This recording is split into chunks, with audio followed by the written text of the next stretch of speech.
Okay, greetings everybody. So I'm Marguerite Rigoglioso of Seven Sisters Mystery School, and I am here with the wonderful Deborah Wilder.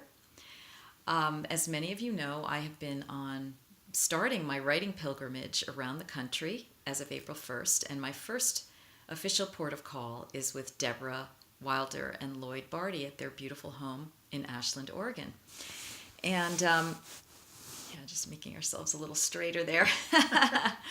So what's been happening is that this has been a deeply, deeply restorative and relaxing experience for me here in Ashland on a number of levels because of specifically Deborah and Lloyd's energy in what they call the Relax Mansion.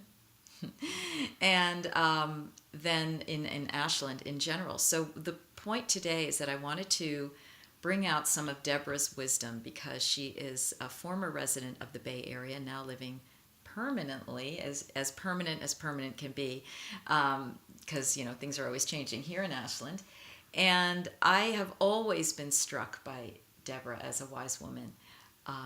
And so I wanted us to have an opportunity to elicit some of that wisdom today with some topics that I know are going to be of interest to those watching. So welcome, Deborah. Thank you. So just before we were getting on the video, I asked you what it is that you do as a profession now. So why don't you talk a little bit about that? Well, I call myself a presence coach. And after being a psychotherapist and a holistic therapist and an Ayurvedic practitioner for 40 some years now, I've realized that the thing that really makes our lives work is when we can actually be here, having the direct experience of who we are and of the experience that we're creating. And so presence is the foundation of my work now. And it's been gratifying for me because with that as the container, everything is so simple. Yeah, and I think I've been experiencing that quality in you for a long time now, which is what attracted me to come here and accept your and Lloyd's offer to stay. They're kind of like an overground railroad for people in the spiritual community across the planet.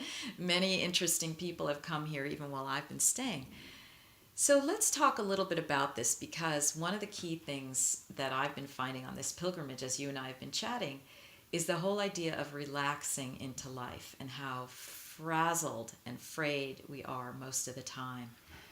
So what is presence, and is there something, one piece that you could offer that people can quickly do to establish some presence, and why is this important? So what is it? What can they do? Why is this important? Yeah. First thing is just notice your breath right now. And very common for us in our lives to be holding our breath. To be really in our mind, thinking about the next thing that we have to do and feeling that pressure behind us about survival and being able to really be viable in this intense lifestyle that we get used to. And even when you first arrived, it was a marked contrast having been here for some time. And when you arrived, you didn't even know how engaged you were in that forward motion, in that anticipation, in that planning, in that attending to what isn't yet in your field. Right. And we get used to that. Yeah. We just get used to it. We think that that's being here. Right. And especially those of us who are spiritual entrepreneurs of any kind, we think that it's like a freedom lifestyle, and then you find out, oh my gosh, I'm trapped. So continue then. So just noticing your breath is the most practical and present practice you can have, is just to go, oh, I'm here. Yeah. And it actually takes a moment Mm-hmm. to get here. Yeah. Even when you notice your breath. Yeah. I'm here. I'm looking out this window at this beautiful moss on the green tree. And that's the second kind of piece, is really attending to your environment. Noticing where you are. First I'm here, and then noticing where you are gives you the entry to just relaxing into this moment. Yeah.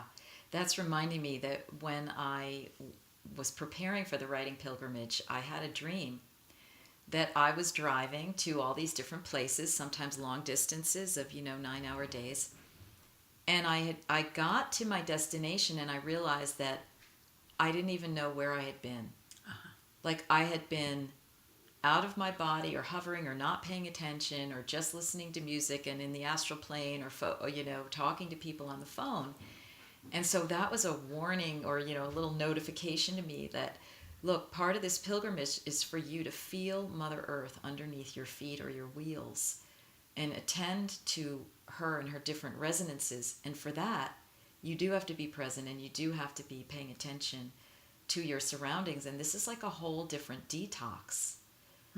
So tell us a little bit about why you feel this is important from your own experience and what you've been observing in clients. Yes, well, I would say it took me at least 7 months to recalibrate my nervous system. That's a long time. Yeah, and because this is, maybe explain a little bit, this is coming from the Bay Area, right? Yes. So what's the contrast between Bay Area and here that is allowing you to have more presence in your life, and why is this important? I'm much more connected to nature. Yeah. Every day I can get my feet, even my bare feet, on the earth in a setting. Of course, it's such a miracle that we landed next to Lithia Park. Which is an open fairy portal, as the guides have been telling me for the last 2 weeks.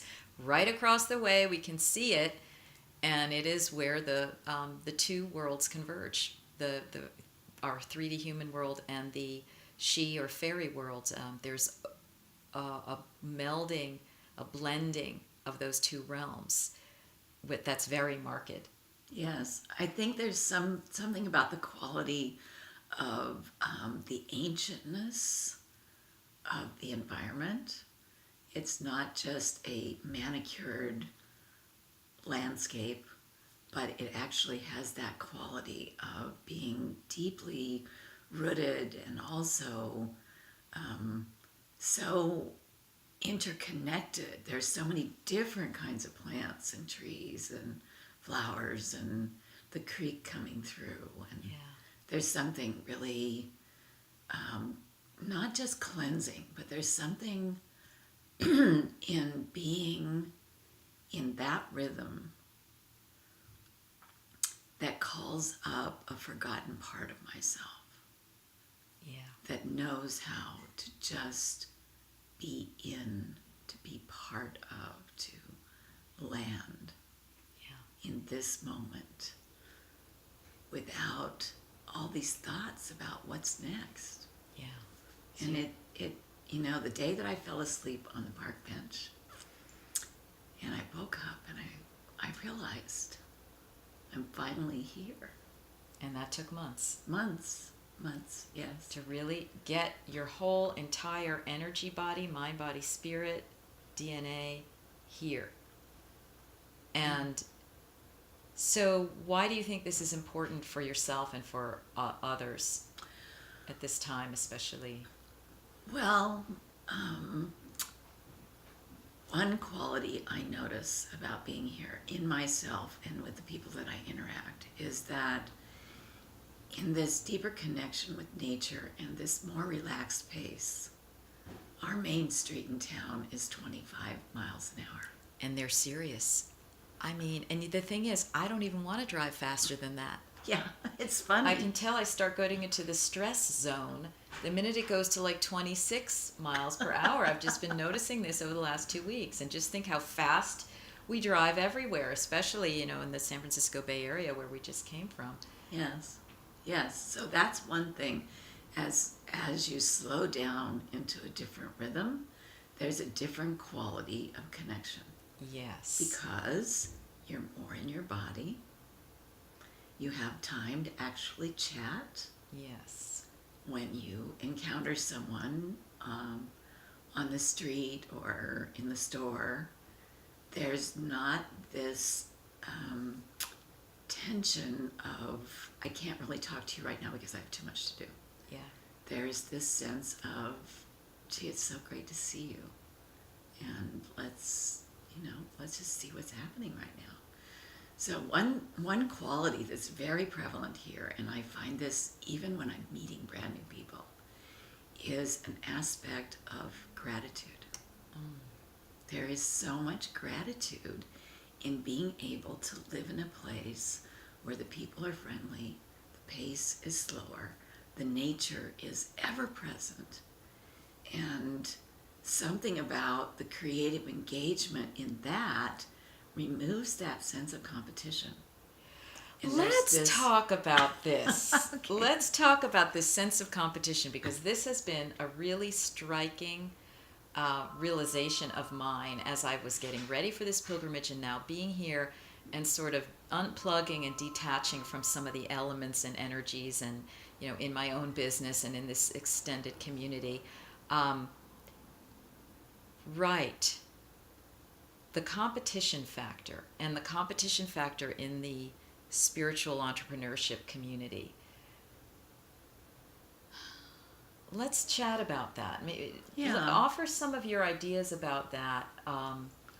So there's a marked contrast here. There's not quite really even at all that competitive, like if you have it, I don't have it, or I've got to do this better than other people, or I've got to get my angle, or let's talk about this a little bit. Yeah, I think that it's deeply connected to the nervous system. Yeah. Because when we're in the comparative mind, when we're always thinking, because I always thought Marguerite, she's so gorgeous, she has this huge school, she's just so amazingly successful, and it's so easy in comparative mind, right, to go one down without having... Come to find out how miserable I've actually been. Well, okay. I don't know. Not miserable, but No. like there's the cost along with all that, right? There's the stress of the maintaining that level of engagement. Yeah. So that's one thing, is that when we're in that stress, our limbic brain is constantly in fight or flight. Yes. Which changes the quality of our presence. When we're in fight or flight, the vigilance that's going on about what do I need to do to survive is a natural adjunct to the comparative mind. Yeah. Oh, how am I doing? Can I keep up? Yeah. Do I have to do something different in order that I'm not gonna fall off favor or right, or be having people come to me? And it's so interesting that for me, when I got here, I was so exhausted that I literally did not and could not really work for about 2 months. Yeah. And we went to Beloved Festival, which was really an amazing experience of community and levels of self-expression that were so outside my familiarity, right, and my comfort zone. And I'm just not talking about methods of dressing and being creative that way. I'm talking about interacting and all kinds of things. And I was so struck while I was there about what permission the millennials have to be themselves. To just be themselves, to just express whatever's going on without so much self-consciousness. Yeah. And I came back from that really just having so much appreciation for the evolution of how we're beginning to wake up to know that your uniqueness is your gift. Right. And having a little bit of an experience of that, I began then, when I had my first referral, to just sit in this place of awe and wonder with my clients in a deeper way of what was emerging as their unique expression. Yeah. And in that experience, I was connected to other referrals and actually ended up mentoring a group of therapists who are at the cutting edge of where therapy is going now. Yeah. With working with psychedelics and working with PTSD particularly. There's a very awesome study going on about that. And I was of benefit both directions, because being present is so important when you're opening those portals of people's non-intellectual experience. Yes. And so my valuing of just being present and their finding their unique expression of how to do that really was part of the unwinding for me. Yeah. My practice filled effortlessly when I stopped trying to figure out how to get out there. Yeah. Get out there, market, those things that are sometimes not native to people, and even if they are, it gets you in that rat race and it gets you in that fight or flight. And then one thing about the fight or flight is that I've been noticing when I was in the Bay Area, I was in fight or flight so much that started becoming how I was operating toward people. Like I either wanted to flee them or fight them. And I'm just finding that now that I'm being here, and the slowing down of the pace and the relaxing and having the time to be with people, there's more spaciousness and energy to work with people in their multiple faceted nature, which sometimes is things you love about them and sometimes things that are uncomfortable for you, right? Mm-hmm. But now I'm beginning to understand how community could be possible in a setting where people are all sorts of things, like high level, artists and spiritual people, and then they have all of these other traumas still going on and complexity, and it's like, wow, how could I survive in a smaller type of community like that? And I think it is having the spaciousness so that you are better resourced to be in non-judgment, to be in discernment, but in non-judgment. And one thing I wanted to say is that I noticed that Deborah and Lloyd are masters of non-judgment. And Lloyd is a producer. Part of his work is he produces these beautiful, spiritually oriented musicians in their CD work, in their concert work, and so forth. And I've noticed that Deborah and Lloyd are able to embrace these people with, mercurial personalities and talents and so forth. And they sit in presence with that brilliance, really honor it and encourage it. And then the other qualities, they just observe and don't fight, engage, judge, try to fix, try to change, whatever. They just are kind of in their own beingness, a model, a silent model for these folks to kind of say, would I want to entrain to that, or is there something I can learn from that? And I feel like this contributes to your ability to be a grounded, anchored elder, like redwood trees here, and embracing all of these people from multiple generations and groupings. And one of the things you had brought up was the lack of ageism in Ashland, which we've noticed at gatherings and concerts and so forth. Can you speak more to that? Why do you think that's happening, and what fosters it? What is it, first of all, lack of ageism? Let's clarify. Lack of ageism, I think, is a recognition of that familial bond. There's a generalized sense of family everywhere you go.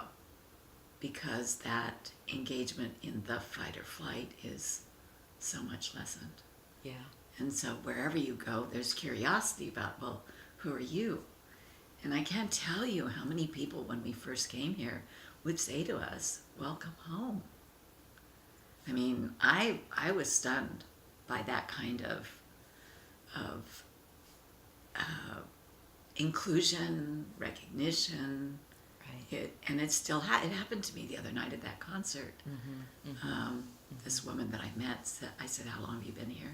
She said, 4 years. I said, I've been here 8 months. She said, well, welcome home. Just spontaneously. Yeah.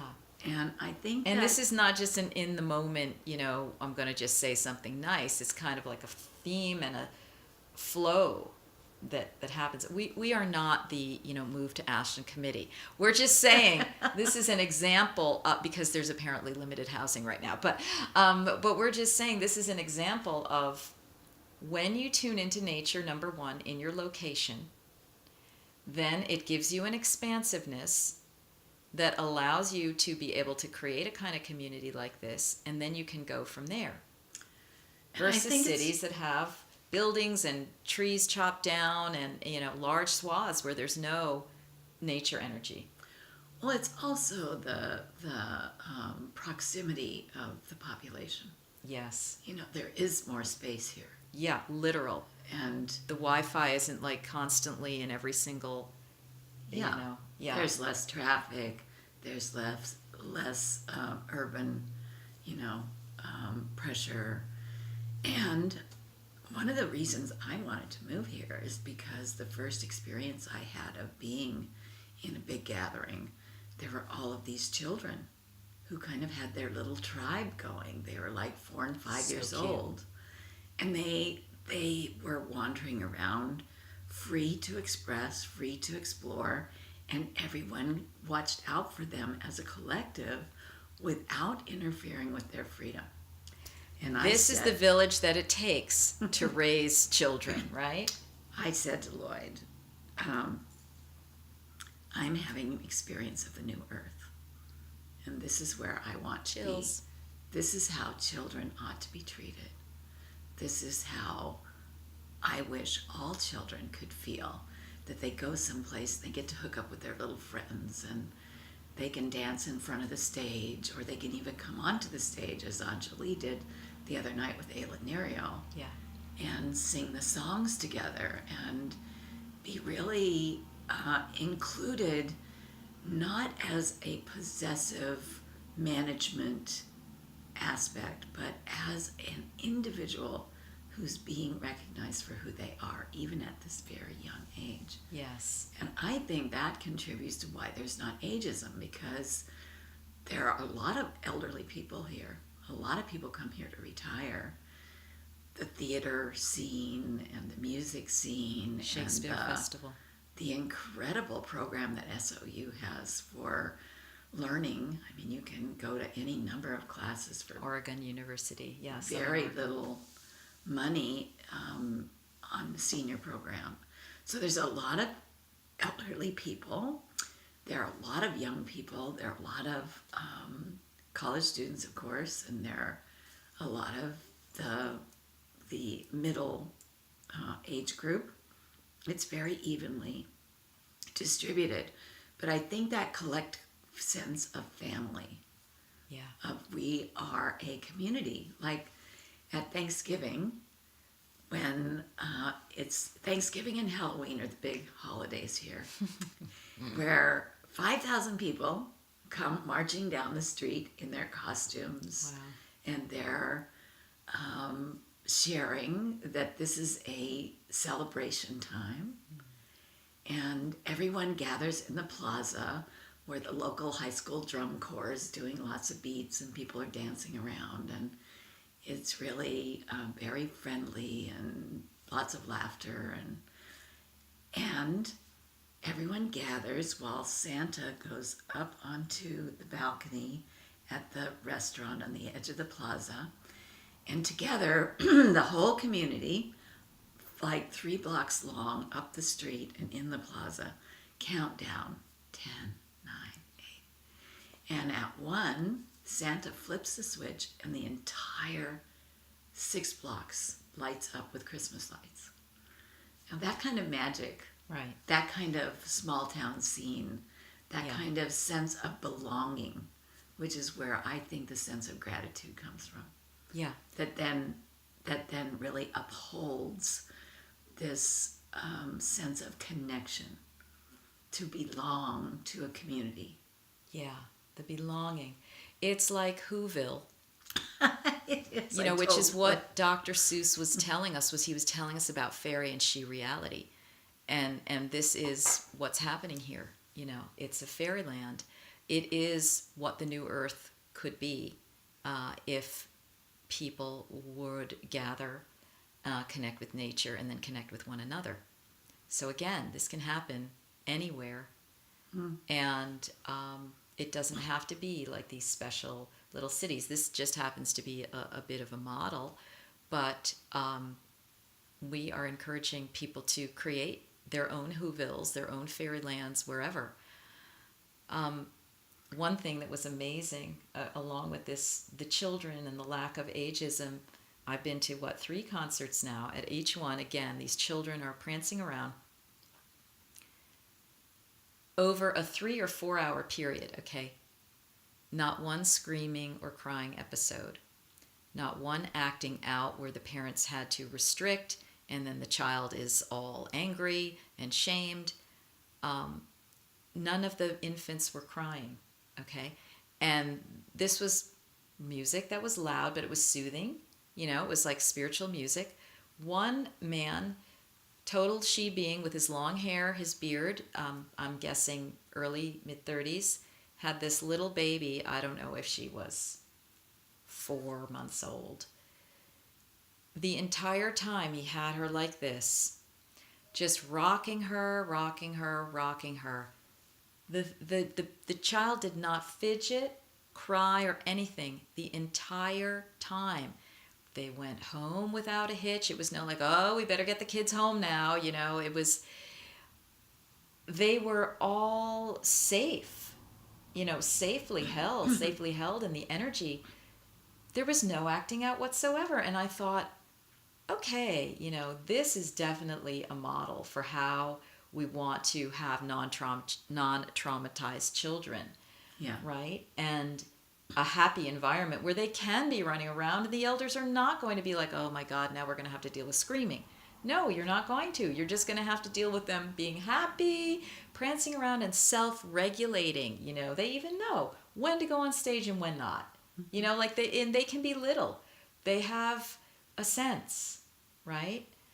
And that is just a remarkable thing to witness, especially coming out of the Bay Area, where I've been mostly hanging out with people who don't have children or who are past the time of the young children.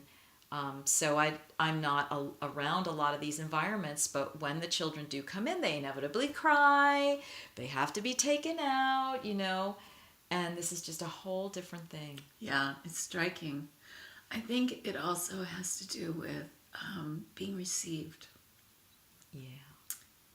There is a climate of being received, that lack of competitive kind of, if you get your place, I don't get my place. Right. That really is, it's more like, who are you? Right. I want to know about you. Yeah. So I think I'd like to share with you the 3 principles that Lloyd and I work with all the time, because it really is kind of the grounding about presence. Perfect. That would be a great way to maybe complete our work together today. Yes. Yeah. Okay. So the first is, relaxation is the key.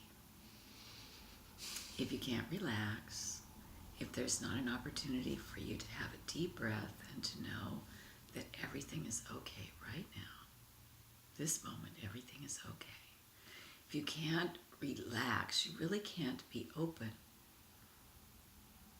to connection, to inspiration, To abundance. to abundance. Yeah. So relaxation is the key, and that's why starting with the breath is so crucial. Because if you can just let yourself have your exhale a little bit longer than your inhale, your nervous system will reset into that more regulated state. Oh, I love that. Okay, exhale a little bit longer than the inhale. That's good. Yeah. All right. And then curiosity is the Yeah. cure. And I think that's why the children are so well held here. Yeah. Because curiosity is celebrated.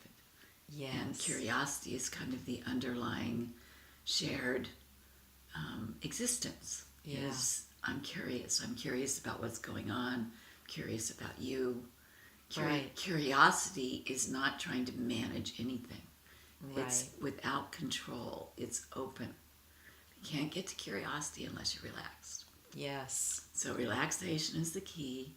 Curiosity is the cure Yes. of all the anxiety. And everything is a reason to open your heart. Everything. Beautiful. Everything being when I feel challenged by the guy on the street who's been busking for several hours, and I can tell that he's getting, anxious, and someone will come and sit down beside him and look at him, and Wow. everything, Yeah. everything is a reason to open your heart. And Wow. I love what one of our new friends here says is, it's so great to go to get your groceries at the co-op, which is kind of the hub of Ashland, because no matter when you go there, you're going to run into someone you love. So having that routine where you return to the same people, to the same places, to the same park, that can really help you live in an open heart, Yeah. because you're not anticipating that you need to protect yourself. Yes. You're anticipating that you're going to find someone to meet you, Wow. to receive you, and that you can receive. So these are really wonderful keys for how to create that in your own domain, whether you're in a big city, whether you're in a small town, whether you're in a very remote area. Those keys, you can be a portal, a transmitter for that energy to grow up all around you. And if where two or more are gathered, this starts exponentially. I think that people heeded the call of Mother Nature here, the energy signature of Mother Nature. They started gathering, and then they started co-creating this kind of field, which is why this is one of the places where it exists. And we invite people to, post comments about where else in the world are communities like this forming, so that we can have more pockets like this all around, and we can start coming down from the rat race. And of course, the fears about money and survival and having food are at the core of this, which is a whole other topic that we won't get into. But you have to start somewhere, and it's really basically where you are. Well, and don't forget that you are powerful. Yeah. You are incredibly powerful, because bringing your truth, your sense of presence, your ability to be in gratitude and to be open, this is the revolution. Yeah. You are the PowerPoint of the new earth. And just starting with that one extended exhale is the beginning step of that. It sounds like so. Yeah. So thank you so You're much so welcome. for this beautiful wisdom, and there's much more to know about Deborah from Deborah. And I just want to also thank you for having hosted me and help for holding me in my beginning of my expansion, as Lloyd would say, who's doing a beautiful festival this summer at Jackson Well Springs. And Solstice. Solstice, summer solstice. So yeah, if anybody would like to contact Deborah or Lloyd for work together, we'll have that information underneath the video. And for the continued beautiful concert program that Lloyd is offering up here in Ashland and continues to do in the San Francisco Bay Area. All right. Any parting words or anything that you'd like Well, to say? come and have a taste of everything we've been talking about over summer solstice. And I just want to say that it's been such a pleasure to really deepen our connection and really have Thank the you. opportunity to just be with you. Yeah, it has been beyond my hopes of what this part of the trip could be about. So, yeah, it's Thank just you. been really wonderful. Thank All you. right, everybody. So, blessings on your day. Yes. And feel free to communicate with us. Bye-bye now. Bye.